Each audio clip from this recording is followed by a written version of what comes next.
بسم اللہ الرحمن الرحیم۔ السلام علیکم۔ اگر آپ سب کو میری کہانیاں اچھی لگتی ہیں تو میرے چینل کو سبسکرائب کریں اور بیل آئیکن کے بٹن کو کلک کر دیں تاکہ میری آنے والی ویڈیوز آپ سب تک پہنچ سکیں۔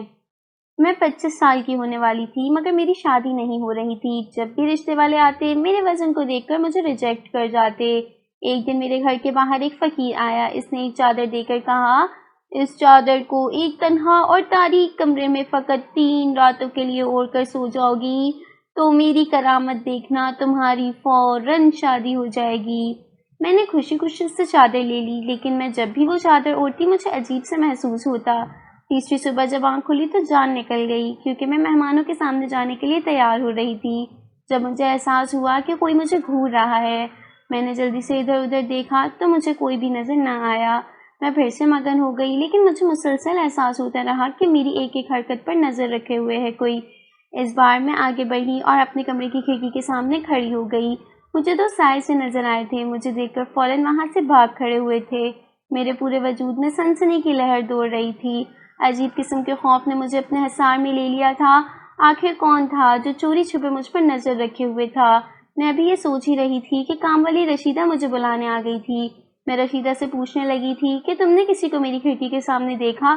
پھر میں نے سوچا کہ میں اس سے بعد میں پوچھ لوں گی۔ میں چائے کی ٹرے لے کر کمرے میں داخل ہوئی تو سامنے بیٹھی نفیس سی عورت بولی، آپ چائے وغیرہ کی تکلف چھوڑیں، ہمیں بچی سے ملوا دیں۔ آج پھر میرا رشتہ آیا تھا۔ ہم ماں بیٹی صبح سے کام میں لگی ہوئی تھیں۔ گھر کی صفائیاں وغیرہ تو رشیدہ اور اس کے بیٹے نے کی تھی۔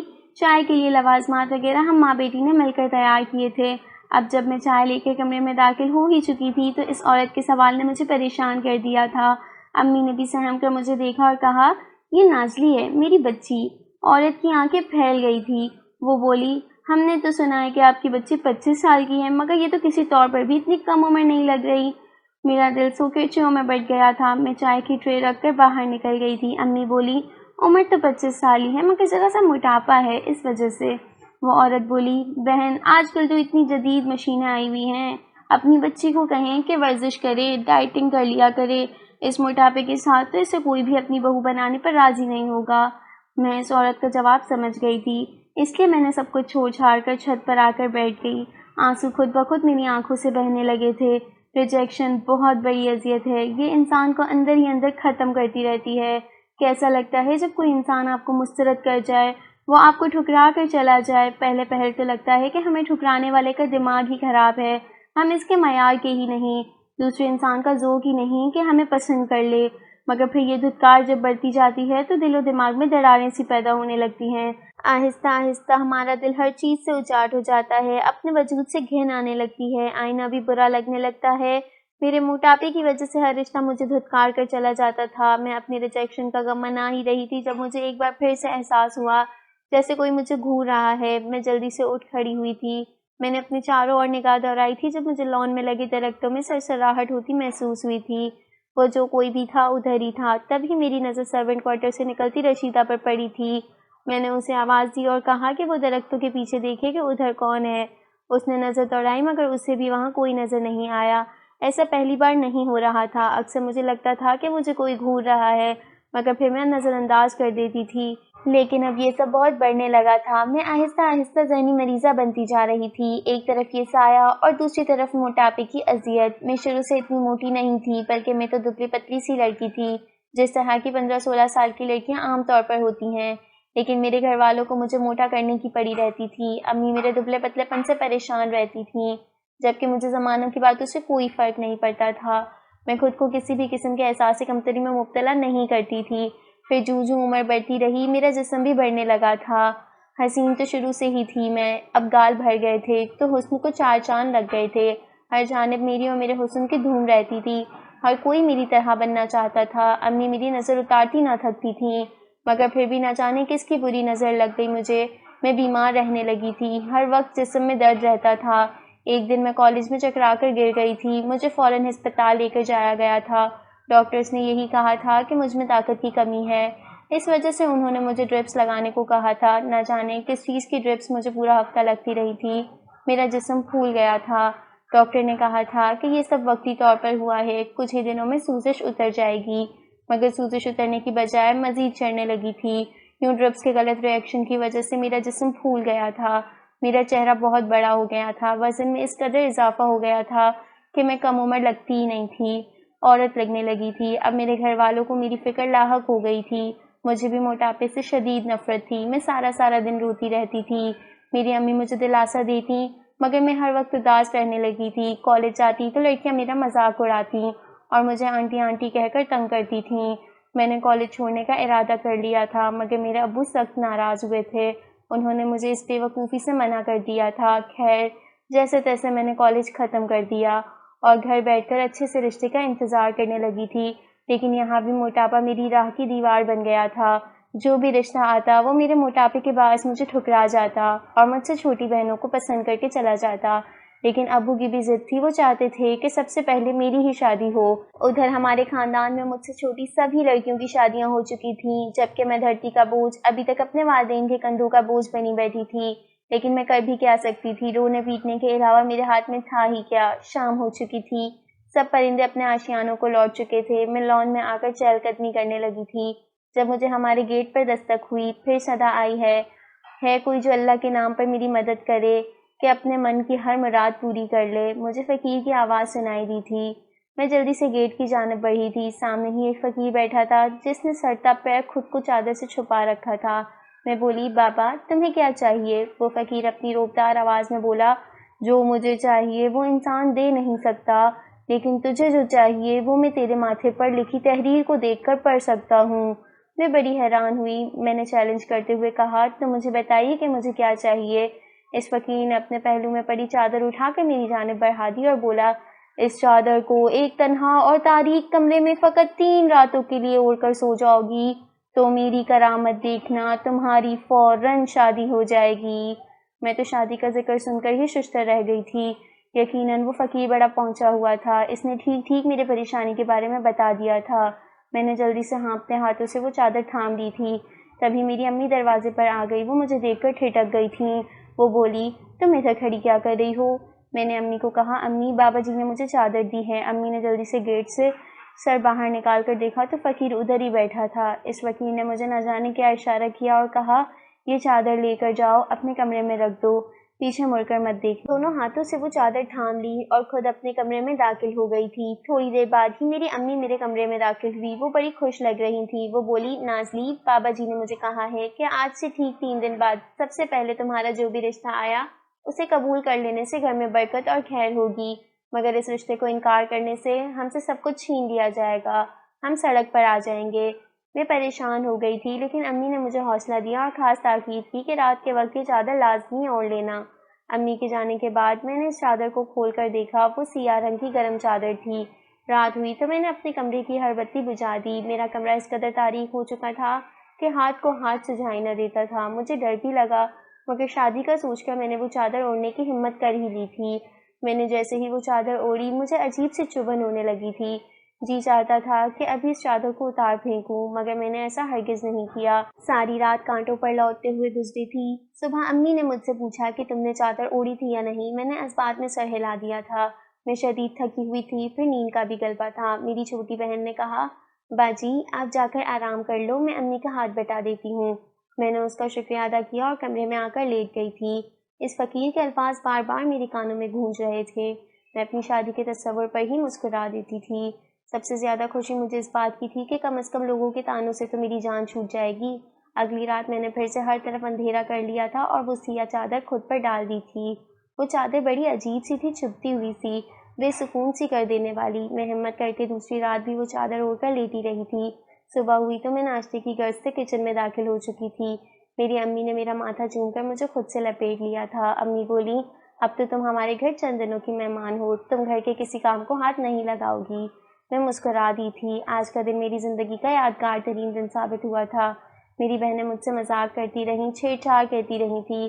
امی نے ابو کو بھی فقیر کی بات بتا دی تھی، اس لیے ابو بھی خاصے مطمئن سے نظر آتے تھے۔ دوسرا دن تو چھٹکیوں میں کٹ گیا تھا۔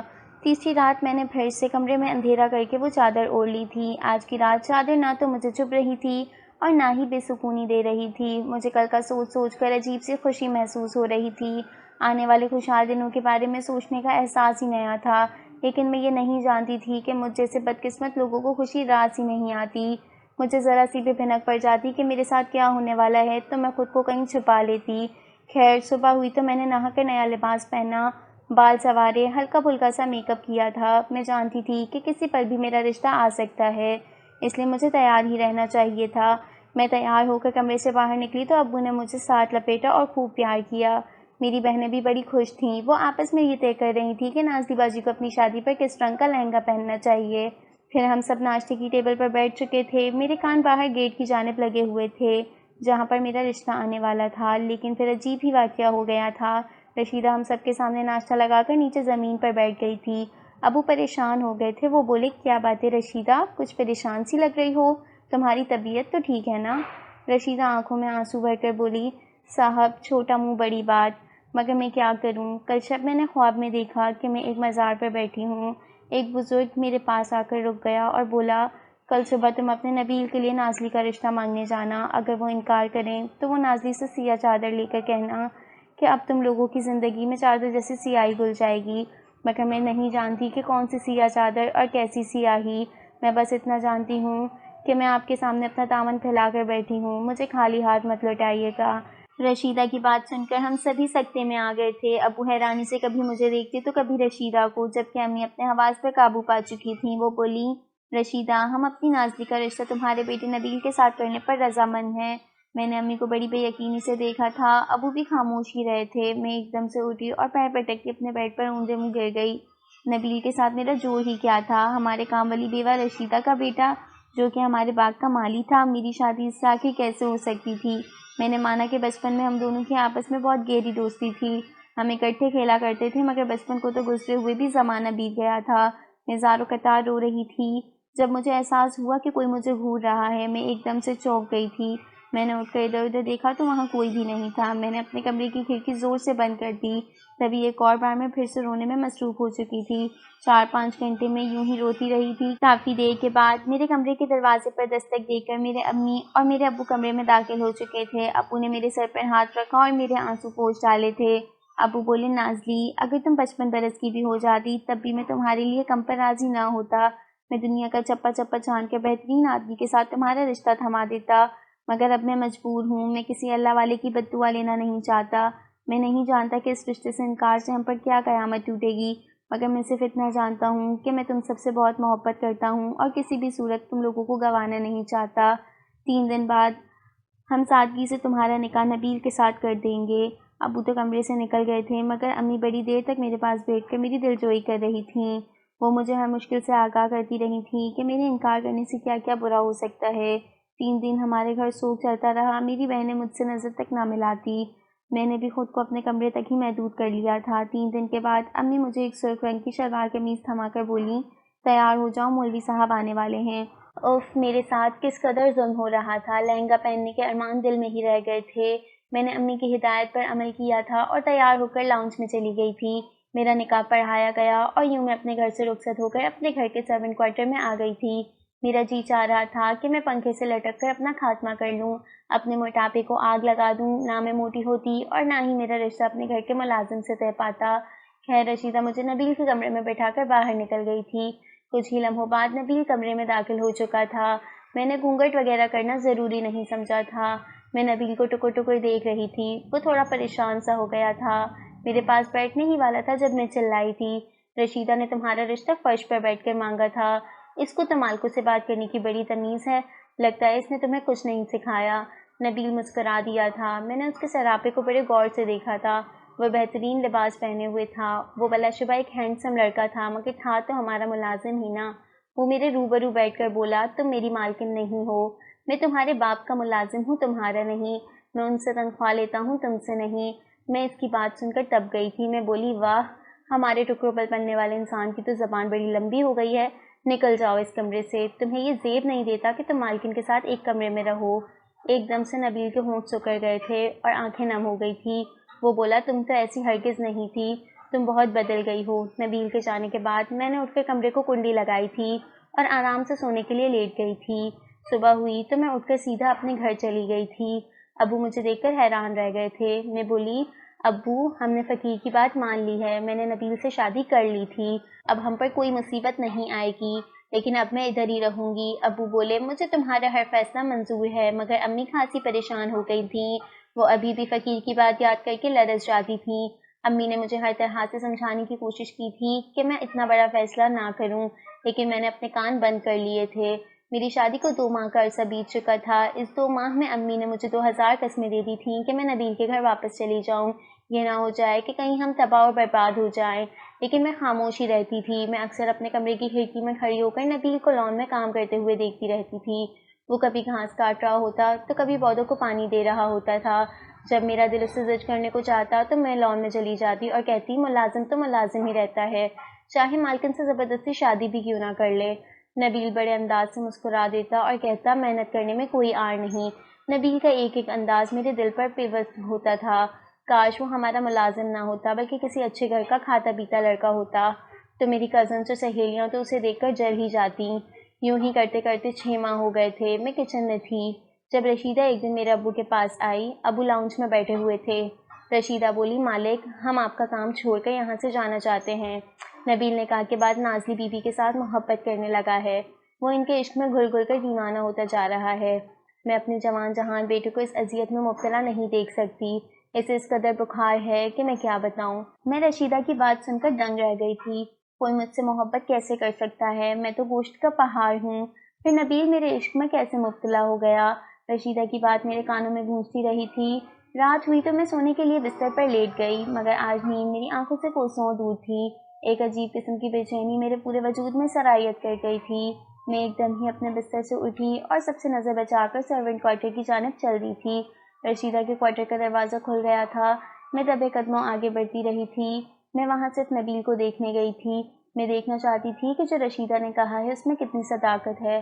میں آگے بڑھتی رہی، جب میرے کانوں میں نبیل کی نحیف سی آواز پڑی تو میں رک گئی تھی۔ وہ رشیدہ سے مخاطب تھا، امی میں تو سمجھتا تھا کہ محنت مزدوری کر کے اپنا کما کے کھانے میں کوئی آر نہیں ہے، مگر یہ امیر لوگ تو اپنے ملازموں کو پیر کی جوتی سمجھتے ہیں۔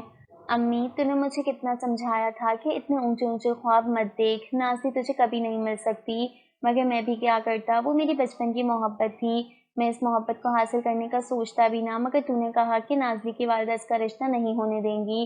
نبیل کی بات سن کر میں حیران رہ گئی تھی۔ پھر رشیدہ بولی ہاں نبیل میں نے سچ ہی تو کہا تھا، تمہیں پتہ ہے کہ نازلی 2 ماہ کی تھی جب اس کی والدہ انتقال کر گئی تھیں، جب میں نے ہی تو تم دونوں کو سنبھالا تھا، میں تم دونوں کو بہت چاہتی تھی، تمہیں اور نازلی کو ایک ہی برتن میں کھانا کھلاتی تھی، تمہارے پالنے میں اسے سلا دیتی تھی۔ پھر بڑے صاحب نے دوسری شادی کر لی تھی، یہ نئی بیگم بڑی لالچی اور غریب گھرانے سے تھی، اس کا بس نہیں چلتا تھا کہ راتوں رات ہر چیز پر قابض ہو جائے، اس کا سلوک بھی نازلی کے ساتھ اتنا اچھا نہیں تھا۔ پھر اس کی خود کی اولاد ہو گئی، اس کی بیٹیاں واجبی شکل و صورت کی تھیں، جبکہ نازلی تو چودھری کا چاند تھی۔ بڑی بیگم نے جان بوجھ کر نازلی کا حسن خراب کرنے کے لیے اسے موٹاپے کے ٹیکے لگوا دیے تاکہ اس کی شادی نہ ہو، نہ شادی ہوگی اور نہ ہی جائیداد میں اسے حصہ دیا جانا تھا۔ رشیدہ کی باتیں سن کر میں چکرا گئی تھی، مجھ سے اپنے پاؤں پر کھڑے نہیں ہوا جا رہا تھا، میں ادھر زمین پر ہی بیٹھ گئی تھی۔ نبیل بولا امی میں درختوں کے پیچھے سے چھپ چھپ کر نازلی کو دیکھا کرتا تھا، وہ ہر وقت روتی ہی رہتی تھی، مجھ سے اس کے آنسو برداشت نہ ہوتے تھے، اس لیے میں نے فقیر والا ڈھونگ رچایا، میں دوسرے محلے سے اپنے دوست کے ابو کو لے کر آیا اور میں نے انہیں فقیر بننے کا ناٹک کرنے کا کہا۔ ہماری اس چال سے نازلی میری تو ہو گئی مگر اس نے مجھے نہ اپنایا، اب ہم صبح ہمیشہ ہمیشہ کے لیے گھر چھوڑ کر چلے جائیں گے۔ میں نبیل کی باتیں سن کر روتی رہ گئی تھی۔